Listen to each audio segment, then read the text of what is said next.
ناظرین، drama serial جان نثار کی next episode میں اسلم فائنلی اپنی بیٹی دعا کو معاف کرنے والا ہے، لیکن دعا کی زندگی میں ایک پریشانی آنے والی ہے کیونکہ فرحہ نوشیروان کے پیچھے ہاتھ دھو کے پڑ چکی ہے اور اس کی ایک ہی ضد ہے کہ یا تو تم مجھ سے نکاح کرو یا پھر میں سوسائڈ کر لیتی ہوں، کیونکہ اگر تم ہی میری زندگی میں نہیں ہو تو میں نے اس زندگی کا کیا کرنا ہے۔ نوشیروان فرحہ کی اس ضد پہ بہت پیچ و تاب کھاتا ہے اور اسے سمجھانے کی کوشش کرتا ہے کہ میں بہت مجبور ہوں، یہ سب نہیں کر سکتا۔ تو فرحہ کہتی ہے کہ بھلا تم کیسے مجبور ہو سکتے ہو، دنیا میں کون ہے جو تم پہ پابندی لگا سکے۔ نوشیروان فرحہ کو سمجھاتا ہے کہ مجھ پر تو کوئی پابندی نہیں لگا سکتا، تمہاری بات ٹھیک ہے لیکن یہ پابندی میں نے خود اپنے آپ پر لگائی ہے، کیونکہ جب سے مجھے دعا سے محبت ہوئی ہے اور میں نے اس سے نکاح کیا ہے تو میں نے اپنے آپ سے وعدہ کر لیا تھا کہ میں دعا کے ساتھ کبھی بھی بے وفائی نہیں کروں گا۔ فرحہ ایموشنلی بلیک میل کرنے کے لیے نوشیروان سے کہتی ہے کہ اچھا ایسا ہی کوئی وعدہ تم نے مجھ سے بھی کیا تھا۔ نوشیروان فرحہ کی اس بات پر بہت حیران ہوتا ہے اور اسے کہتا ہے کہ میں نے تمہیں نہیں چھوڑا، چھوڑ کے تم مجھے گئی تھی۔ میں صرف اپنے ماں باپ کی ضد کے سامنے ہار مان گیا تھا، کیونکہ میرے بابا نے اپنی پگڑی میرے پاؤں پہ رکھ دی تھی کہ کشمالہ سے نکاح کر لو، اور مجھے اپنے بابا کی پگڑی کی لاج رکھنی پڑی۔ پھر میں نے تم سے کہا تھا کہ میں تم سے نکاح کروں گا، میں اماں سائیں بابا سائیں کو منا لوں گا تمہارے لیے، لیکن تم نے میری کوئی بات نہیں سنی اور کشمالہ سے نکاح کرنے کے بعد تم مجھے یوں چھوڑ کے چلی گئی جیسے میں تمہارے لیے کوئی اہمیت نہیں رکھتا۔ اور تمہیں کچھ اندازہ بھی ہے کہ جب مجھے پتہ چلا کہ تم نے آگے شادی کر لی ہے، میں کتنی راتیں سو نہیں پایا اور تمہیں یاد کر کے ہر وقت پریشان رہتا تھا۔ لیکن اس کے بعد جب دعا میری زندگی میں آئی تو یوں لگا جیسے ٹھنڈی ہوا کا جھونکا میری زندگی میں آ گیا ہو۔ پھر میں تمہاری یاد سے بھی غافل ہو گیا اور اس کے بعد بس دعا کی محبت اپنے دل میں بسا لی اور اسے اپنا لیا، اور پھر تم یوں اچانک میری زندگی میں واپس آ گئی، جبکہ میں اب تمہیں بھلا کے اپنی زندگی میں آگے بڑھ چکا تھا۔ تو فرحہ نوشیروان سے کہتی ہے کیا بھلا دینا اتنا آسان ہے، وہ بھی اپنی پہلی محبت کو، اور پھر اپنی صفائی پیش کرنے کے لیے کہتی ہے کہ ہاں یہ میری غلطی تھی کہ میں تمہیں چھوڑ کے چلی گئی، لیکن جب میں نے شادی کی تو یقین کرو مجھے احساس ہو گیا کہ میں تمہارے بغیر تو جی ہی نہیں سکتی، اسی لیے میں نے اپنی شادی ختم کی اور واپس آ گئی۔ اور اب تم چاہتے ہو کہ میں پھر سے واپس چلی جاؤں، لیکن میں اپنی زندگی میں یہ غلطی نہیں دہراؤں گی۔ اب میں تمہیں چھوڑ کے کہیں نہیں جاؤں گی، اور اگر تمہیں چھوڑ کے جانا میری مجبوری بنا تو بس پھر میں اس دنیا سے ہی چلی جاؤں گی۔ اور پھر فرحہ نوشیروان کو کنونس کرنے کی کوشش کرتی ہے کہ اگر تم مجھ سے نکاح کر لو تو میں تم سے وعدہ کرتی ہوں کہ میں کبھی تمہیں یہ نہیں کہوں گی کہ دعا کو اپنی زندگی سے نکالو، بلکہ اسے بھی ایکسیپٹ کر لوں گی۔ بہرحال نوشیروان پھر بھی جب انکاری ہوتا ہے تو فرحہ آخر کار سوسائیڈل اٹیمپٹ کر ہی لیتی ہے، جس کے بعد نوشیروان بہت پریشان ہو جاتا ہے، دن رات اس کی تیمارداری میں بھی لگا رہتا ہے، جبکہ دعا کو اس سب کے بارے میں نہیں پتہ۔ نوشیروان کو تو کچھ سمجھ نہیں آتا کہ کس طرح سے اس فرحہ سے جان چھڑائی جائے، لیکن فرحہ ہے کہ وہ مکمل طور پہ نوشیروان سے چپکو ہو چکی ہے، اور تو اور دعا کو بھی کالز کر کے شیطانی لگاتی رہے گی کہ تمہیں تو نوشیروان نے نہیں بتایا ہوگا، لیکن نوشیروان اتنے دن میرے ساتھ تھا، کھانا بھی اس نے میرے ساتھ کھایا، بلکہ خود اپنے ہاتھوں سے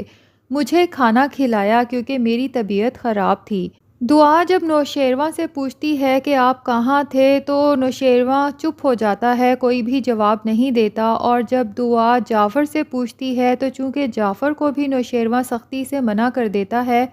تو اب دعا کو بھی تشویش ہوتی ہے کہ آخر نوشیروان مجھ سے کیوں چھپا رہا ہے کہ وہ ابھی بھی فرحہ سے ملتا ہے، اس کے ساتھ وقت گزارتا ہے۔ اور پھر دوسری طرف کشمالہ کو بھی جب یہ پتہ چلے گا کہ نوشیروان مسلسل فرحہ کے ساتھ وقت گزار رہا ہے تو اس کی خوشی کا تو کوئی ٹھکانہ ہی نہیں ہوگا۔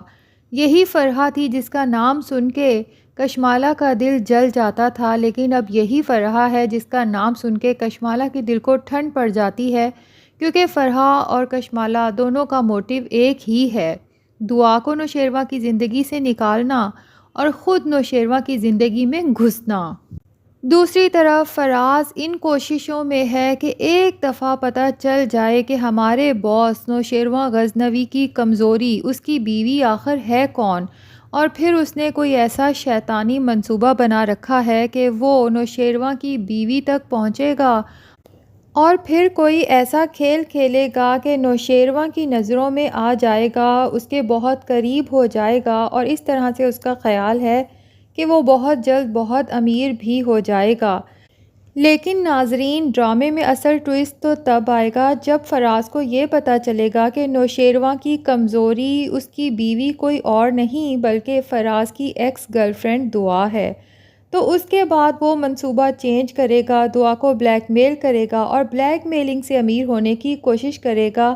اور دوسری طرف جب دعا کو یہ پتہ چلے گا کہ میری بہن فضا کی شادی کسی اور سے نہیں بلکہ اسی خبیث فراز سے ہوئی ہے جس نے میری زندگی پہلے خراب کی اور اب میری بہن کی زندگی اجیرن بنا رکھی ہے، تو یقیناً وہ بھی اس فراز کو چھوڑنے والی نہیں ہے۔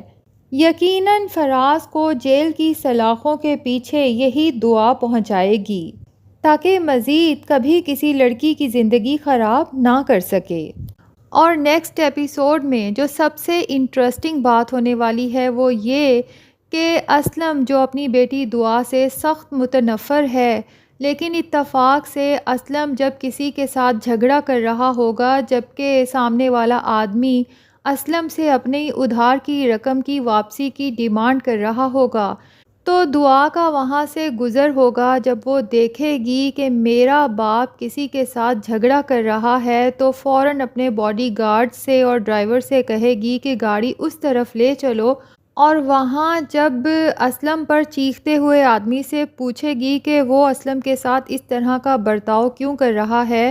تو وہ آدمی دعا کے پیچھے کھڑے باڈی گارڈز جن کے ہاتھ میں بڑی بڑی رائفلز ہیں دیکھ کر کافی زیادہ ڈر جائے گا اور بھیگی بلی بن کے دعا سے کہے گا کہ میڈم، اس آدمی نے مجھ سے ادھار کی رقم لی تھی، کافی عرصہ ہو گیا، میں جب بھی اپنی رقم کی واپسی کا مطالبہ کرتا ہوں تو یہ رقم دینے کی بجائے مجھے گالیاں دیتا ہے، اول فال بکتا ہے۔ تو دعا آدمی سے معلوم کرے گی کہ تمہارا کتنا ادھار ہے جو میرے بابا نے تمہیں دینا ہے، تو آدمی بتائے گا کہ 10,000، جس پر دعا بہت ہی شرمندگی سے اور افسوس سے اپنے فادر کی طرف دیکھے گی اور سوچے گی کہ اتنی معمولی سی رقم کے پیچھے میرا باپ سر عام ذلیل ہو رہا ہے، تو فوراً اپنے پرس سے 10,000 روپے نکال کے اس آدمی کے ہاتھ میں تھما دے گی اور اسے سختی سے کہے گی کہ آج کے بعد میں تمہیں اپنے بابا کے ساتھ اس طرح سے تلخ کلامی کرتے ہوئے نہ دیکھوں۔ اس کے بعد اسلم کو لے کے گھر جائے گی۔ اسلم جو کہ ابھی بھی دعا سے بات نہیں کر رہا، گھر کے کونے سے دعا ایک ڈنڈا اٹھا کے لائے گی اور اپنے باپ کے ہاتھ میں تھما کے کہے گی کہ بابا جتنا جی چاہے اپنا غصہ اتار لیں، مجھے مار لیں، لیکن اپنی دعا کو معاف کر دیں،